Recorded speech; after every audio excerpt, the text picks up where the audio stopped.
Good morning students. In previous video I taught you economic lesson second, people as resources, and today we will continue this chapter. Okay, today topic quality of population, यानी population की जो quality है वो किससे मतलब किससे ज़्यादा better बन सकती है, कैसे वो और ज़्यादा एसेट हो सकती है। ठीक है, क्या क्या उसके एसेट्स हो सकते हैं वो है। तो फर्स्ट इसमें आता है एजुकेशन, सेकंड जो होगा वो हेल्थ होगा, उसके बाद में आएगा अनएम्प्लॉयमेंट। तो फर्स्ट आप क्या देखोगे कि इसमें क्या है एजुकेशन।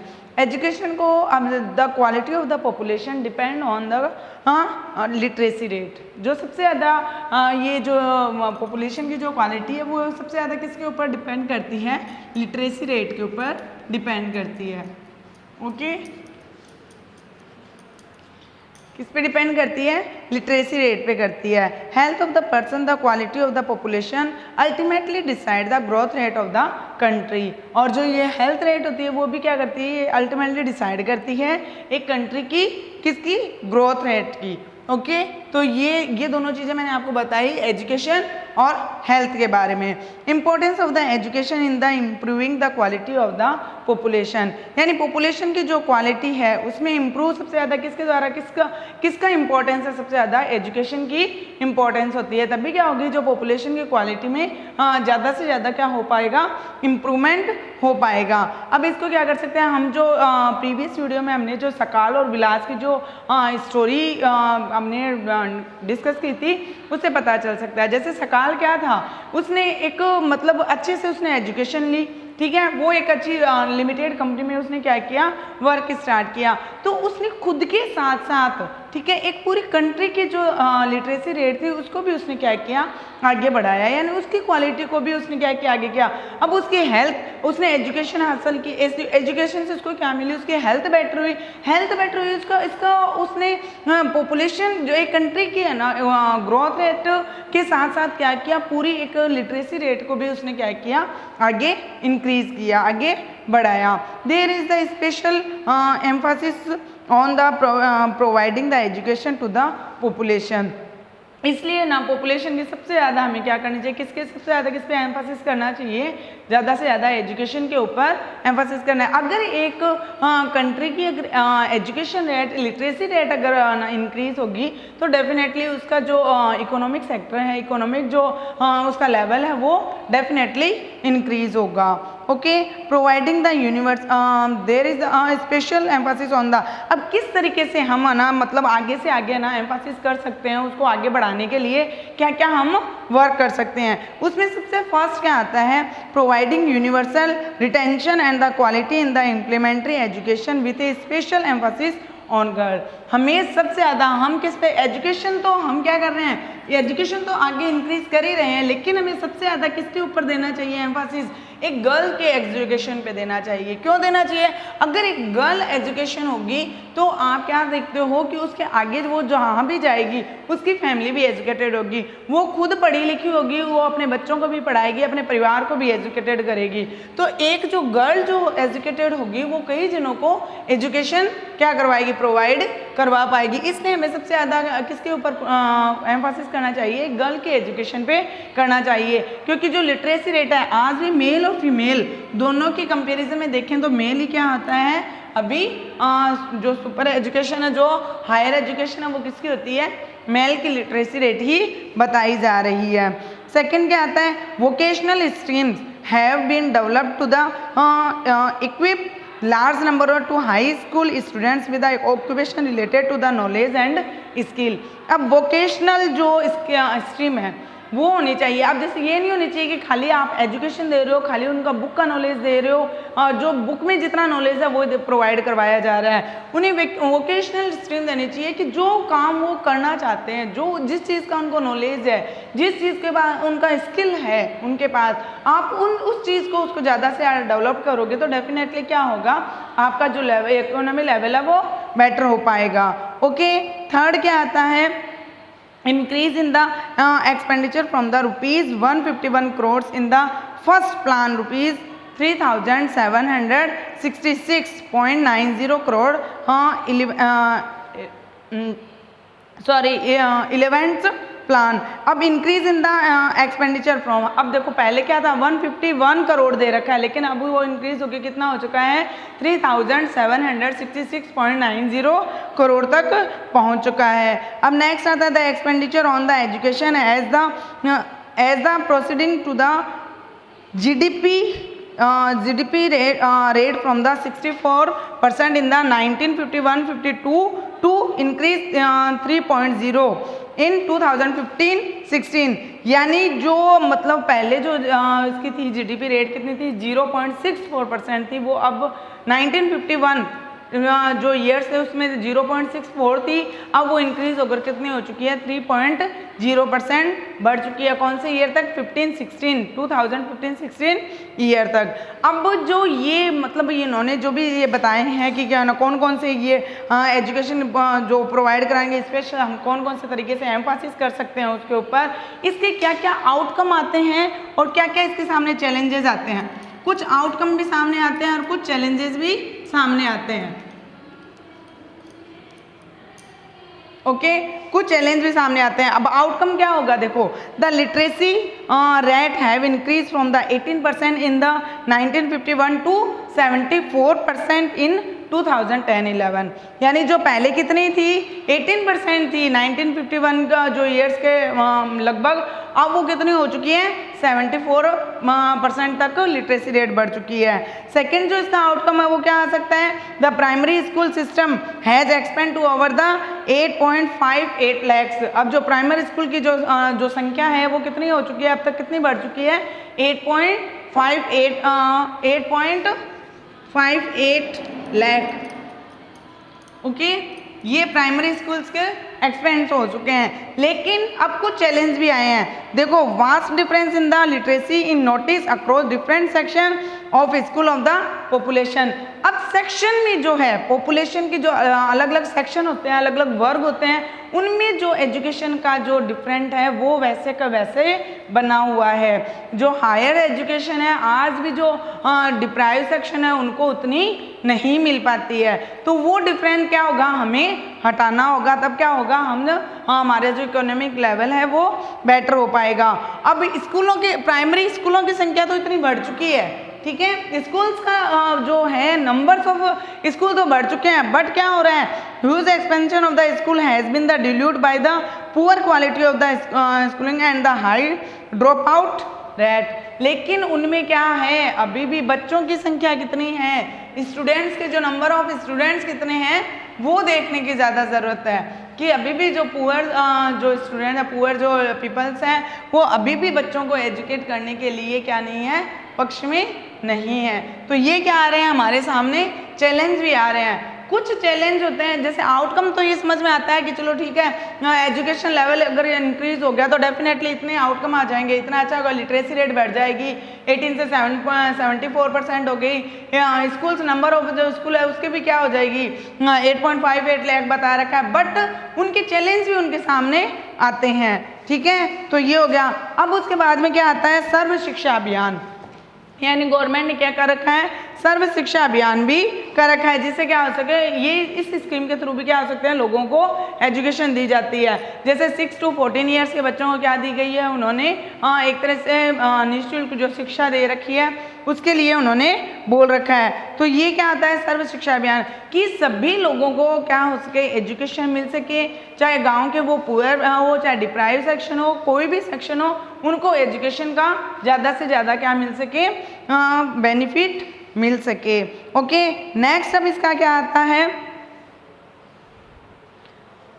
हाँ, सर्व शिक्षा अभियान में कुछ सिग्निफिकेंट स्टेप लिए गए हैं, ठीक है। वो कौन से स्टेप है मैं आपको रीड करती हूँ, आप अपनी बुक में रीड कर सकते हो, उसमें अच्छे से दिया गया है, ठीक है। फर्स्ट देखो, Abhiyan is the significant step towards the providing elementary education to all children in the age group of the 6 to 14 years. Okay, by कौन से ईयर में, 2010। ओके, फिर नेक्स्ट आता है the central government in the participate with the states, the local government and the community for the achieving the goals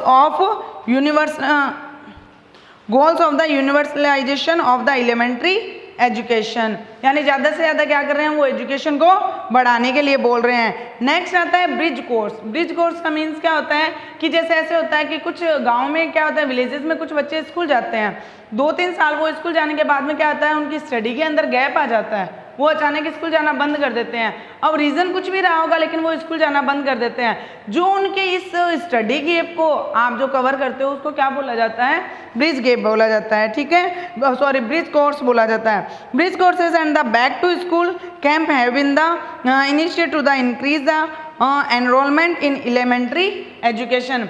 आपको क्या करना है, उन ऐसे बच्चों को बैक टू स्कूल वापस स्कूल लाना है और वापस उनको क्या देनी है, एजुकेशन देनी है। और उसके बाद में क्या होता है, मिड डे मील जो स्कीम है उसको क्या करनी है आपको, वो जो स्कीम आप चालू करोगे तो बच्चे कम से कम ये होता है, मिड डे मील में क्या होता है, खाना प्रोवाइड कराया जाता है, भोजन दिया जाता है, फूड दिया जाता है, अलग अलग वेजिटेबल दिए जाते हैं, फ्रूट्स दिए जाते हैं। तो बच्चे उनके लिए कम से कम स्कूल आएंगे तो वो कुछ ना कुछ उनको सीखने के लिए ज़रूर मिलेगा। इसलिए इस स्कीम का भी क्या होना चाहिए, बेनिफिट लोगों को मिलना चाहिए। अब उसके बाद में आता है 12th plan and underward to the rise in the country of the gross enrolment ratio, यानी GER। नेक्स्ट क्या आता है, ग्रॉस एनरोलमेंट रेशियो। ओके, ये जो 12th प्लान था उसके अकॉर्डिंग बताया गया है। इसमें फर्स्ट क्या है, in higher education in the age group of the 18 to 23 years to 25.2% by 2017-18 and the reach the target of the 30% by 2020-21।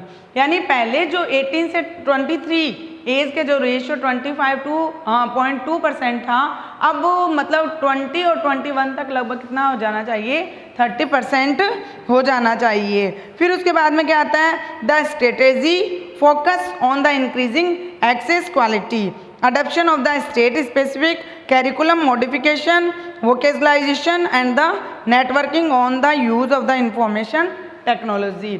अब ये देखो इसमें क्या बताया गया है आपको, जो स्टेट कैरिकुलम है आपको, ऐसे जैसे आप तमिलनाडु को, तो आपको उस वो स्टेट की जो कैरिकुलम है वो आपको उसमें क्या होना चाहिए, आपको उस क्वालिफिकेशन के अंदर आपको उसकी नॉलेज दी जानी चाहिए, आपको उसकी नॉलेज होनी चाहिए। यानी खाली किताबी ज्ञान तक नहीं होना चाहिए, यानी बुक नॉलेज ही क्या होता है, काफ़ी नहीं होता। आपको वोकेशनल जो वोकेशनलाइजेशन जो एजुकेशन है वो भी आपको प्रोवाइड करवाई जानी चाहिए, क्योंकि ओनली बुक नॉलेज से क्या नहीं हो सकता आपका, जो ऐसे बोलते हैं कि जो कंप्लीट डेवलपमेंट है वो पॉसिबल नहीं हो सकता है। नेक्स्ट आता है the plan also focus on the distance education convergence of the formal और नॉन फॉर्मल, ठीक है, यानी फॉर्मल और नॉन फॉर्मल जो एक डिस्टेंस है एजुकेशन में वो भी क्या होनी चाहिए, ठीक है। नेक्स्ट जो 4th आता है, there has been the significant growth in the number of the university and the institution of the higher learning in the specialised area, यानी जो स्पेशलाइज एरिया है उसके अंदर क्या होनी चाहिए, जो यूनिवर्सिटी है, जो इंस्टीट्यूशन है एजुकेशन के, वो क्या होने चाहिए, उनकी संख्या ज़्यादा होनी चाहिए। नंबर ऑफ यूनिवर्सिटी और इंस्टीट्यूशन की संख्या ज़्यादा होनी चाहिए, ठीक है। इस तरह से क्या होता है, ये एजुकेशन का आपका जो ये टॉपिक है, जो पॉपुलेशन क्वालिटी ऑफ पॉपुलेशन है, उसमें एजुकेशन का टॉपिक कंप्लीट होता है। एजुकेशन से आपको क्या होनी चाहिए, एक लिटरेसी रेट है वो बेटर होनी चाहिए आपकी, ठीक है। लिटरेसी रेट अगर आपकी बेटर होगी तो डेफिनेटली उस कंट्री की इकोनॉमिक जो कंडीशन है, इकोनॉमिक जो उसका सेक्टर है वो डेफिनेटली क्या होगा, बेटर होगा। ओके, उनमें क्या होता है, कुछ जैसे एजुकेशन आप अच्छी एजुकेशन आपको दी जा रही है, प्रोवाइड करवाई जा रही है, उसकी अगर कुछ किसी किन को कुछ ऐसे जैसे थॉट्स है, कुछ ऐसे जैसे ओपिनियन है, उन पे आप क्या कर सकते हो, एम्फासिस करते हो, बट उन एम्फासिस करने से कुछ आउटकम और कुछ चैलेंजेस भी आते हैं, उनको भी आपको क्या करना चाहिए, नोटिस करना चाहिए। अब नेक्स्ट आती है आपकी हेल्थ, कि हेल्थ से मतलब किस टाइप से, तो हेल्थ देखो, अब जिस तरह एजुकेशन आपके लिए क्या होती है, क्वालिटी ऑफ पॉपुलेशन के लिए एजुकेशन जरूरी होती है, उसी तरह हेल्थ जरूरी। अगर आपकी हेल्थ बेटर नहीं होगी तो आप अच्छी एजुकेशन नहीं हासिल कर पाओगे, ठीक है। अब हेल्थ, व्हाट इज हेल्थ, अब सब फर्स्ट ये क्वेश्चन आता है कि what is health. Health is and the indispensable basis for the realizing one well-being, hence for the improvement in the health status of the population has been the priority of the country. सबसे country की सबसे first priority क्या होनी चाहिए कि आपकी क्या होनी चाहिए, हेल्थ बेटर होनी चाहिए। आप अपने आप को अगर हर एक जो पॉपुलेशन में हर एक पीपल अपने आप को ये सोचने लगे कि मैं क्या हूँ, खुश हूँ, ठीक है, मैं बहुत ज़्यादा अपने आप को बहुत ज़्यादा हैप्पीनेस क्या कर रहा हूँ, अनुभव कर रहा हूँ या एक्सपीरियंस कर रहा हूँ, तो वो क्या होगा, वो उसकी हेल्थ सबसे। हेल्थ ये नहीं होता कि आपकी हेल्थ है कि आप ना कितना भी वजन उठा लेते हो, कितना भी काम कर लेते हो, वो हेल्थ नहीं है। एक हेल्थ क्या है, आप जो आप अपना लाइफ एक्सपेक्टेंसी, आप जो जीवन जी रहे हो, उस जीवन के अंदर आप एक अच्छे से आपका जो लाइफ स्टाइल है, वो लाइफ स्टैंडर्ड है जो आपका, वो बेटर है। ओके, तो वो हो गया हेल्थ का। नेक्स्ट, जब अब हेल्थ की आपके इस बुक के अंदर क्या दे रखी है, एक टेबल भी दे रखी है कि जो 5 ईयर्स है 2013 से लेकर 2017 तक 5 ईयर्स में कितना इम्प्रूव हुआ है, हर एक चीज़ के अंदर जो है वो कितना इम्प्रूव है कि है ना, जैसे हेल्थ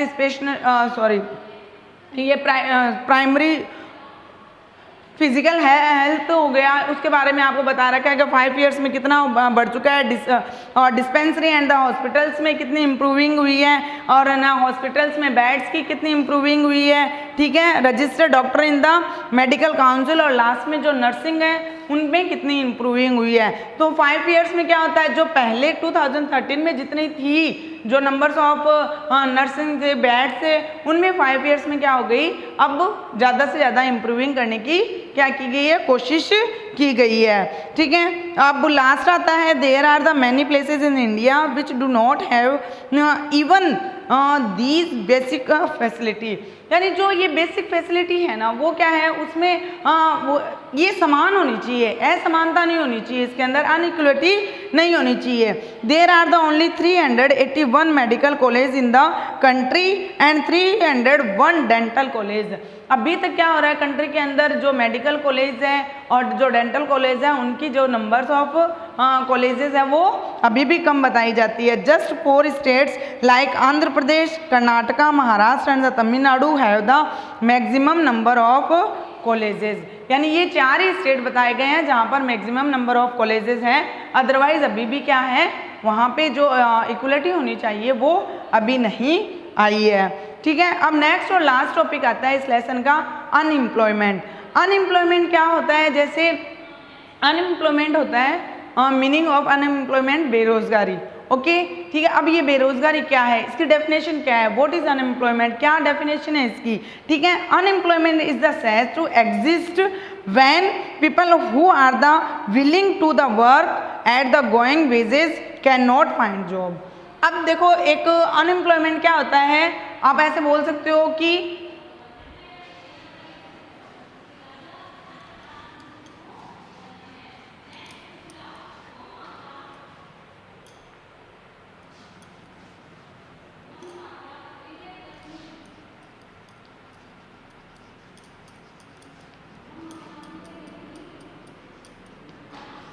अनएम्प्लॉयमेंट वो होता है जो मतलब क्या होता है कि एक जो ह्यूमन है वो काम करना चाहता है, ठीक है, किसी भी वेतन के ऊपर, किसी भी वेजेस के अकॉर्डिंग काम करना चाहता है, बट उसको क्या नहीं मिलती, जॉब नहीं मिलती है, वो बंदा क्या होगा, अनएम्प्लॉयमेंट होगा।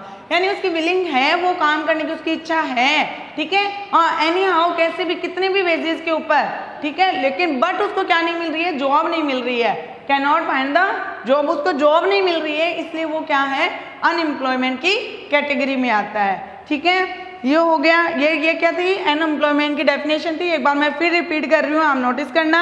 Unemployment is the said to the exit when people who are the willing to the work, जो वर्क करना चाहता है, उसकी इच्छा है वर्क करने की, willing to the work at the going wages, यानी किसी भी वेतन के ऊपर, किसी भी वेजेस के ऊपर, चाहे कितना भी उसको वेजेस मिले, ठीक है, कैन नॉट फाइंड जॉब, फिर भी उसको जॉब फाइंड नहीं होती है, तो वो क्या होगा, अनएम्प्लॉयमेंट में शामिल होगा, ठीक है। अब अनएम्प्लॉयमेंट को भी उन्होंने क्या कर रखा है, 2 टाइप दे रखे हैं। Nature of the unemployment differ, अब उन्होंने क्या कर रखा है, नेचर को भी 2 टाइप में कर रखा है। फर्स्ट है रूरल, ठीक है, और सेकंड है अर्बन, रूरल के अंदर 2 टाइप के जो होते हैं अनएम्प्लॉयमेंट होते हैं। कौन कौन से हो गए? एक तो हो गया सीजनल अनएम्प्लॉयमेंट, ठीक है, और एक होता है जिसको हिडन बोलते हो आप, हिडन अनएम्प्लॉयमेंट, ठीक है, जिसको आपकी बुक में क्या दे रखा है? डिस्गाइज्ड, ओके, तो वो हो गया अनएम्प्लॉयमेंट। और इसके अंदर होता है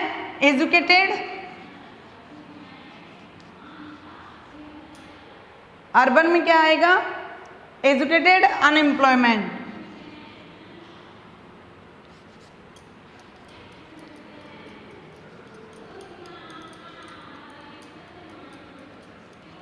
अब ये देखो सीजनल रूरल जो गांव होते हैं उसमें क्या होते हैं? जो ह्यूमन होते हैं, जब सीजन होती है तब तो क्या होते हैं? वो काम में लगे रहते हैं, उनके पास वर्क होता है, लेकिन जैसे ही सीजन खत्म होती है तो क्या हो जाते हैं?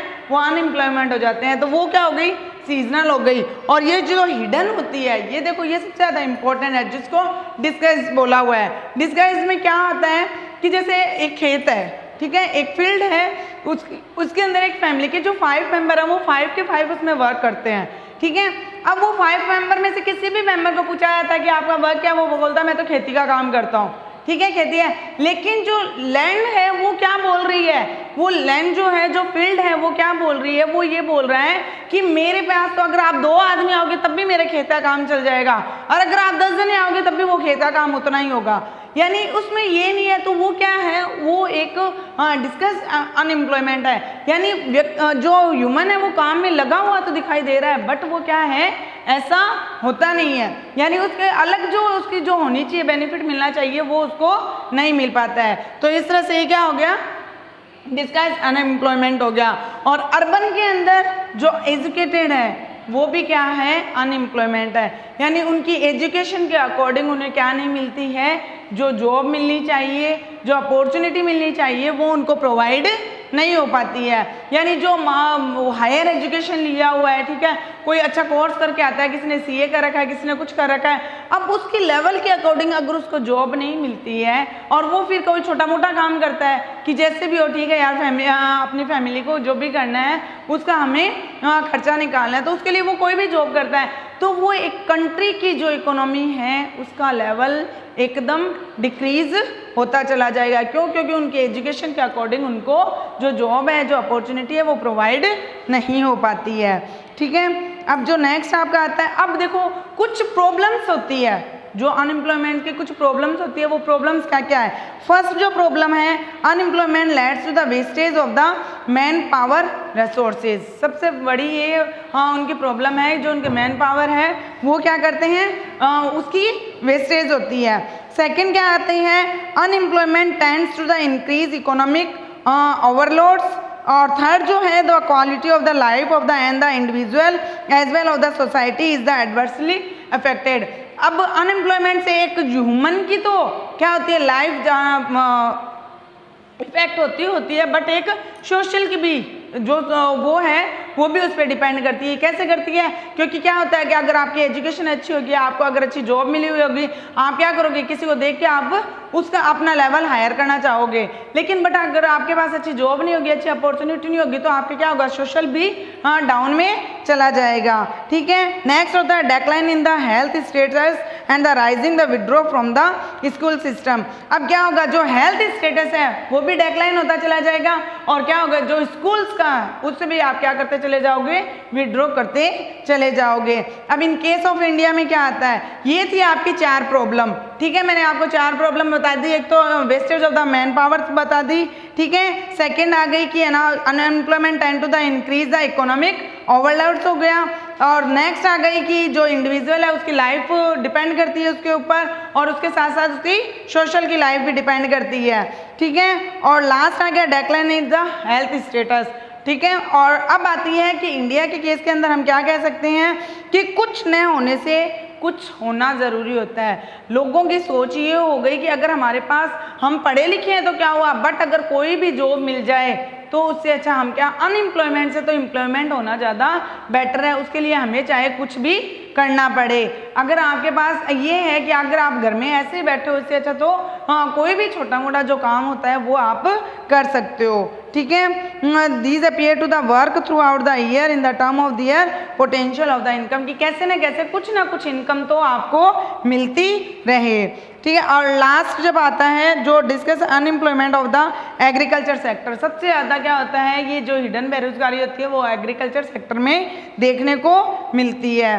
तो इस तरह से क्या होता है, ये आपका लेसन कंप्लीट होता है। और आप जो भी होगे एक बार आप अच्छे से, जैसे आपके अपनी बुक में दे रखा है अनएम्प्लॉयमेंट का टॉपिक, जो लास्ट टॉपिक है उसको आप क्या करोगे, एक बार फिर से उसको रीड करना पूरे टॉपिक को, उससे आपको समझ में आ जाएगा कि अनएम्प्लॉयमेंट क्या होता है, उसकी क्या किस टाइप से उन्होंने उसको क्या किया, डिवाइडेशन किया, क्या क्या उसकी प्रॉब्लम्स हैं, इंडिया के केस में उसको कैसे उसको बता रखा है, ठीक है। So today your homework,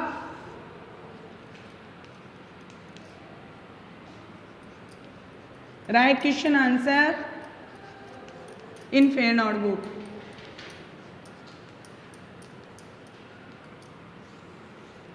Thank you.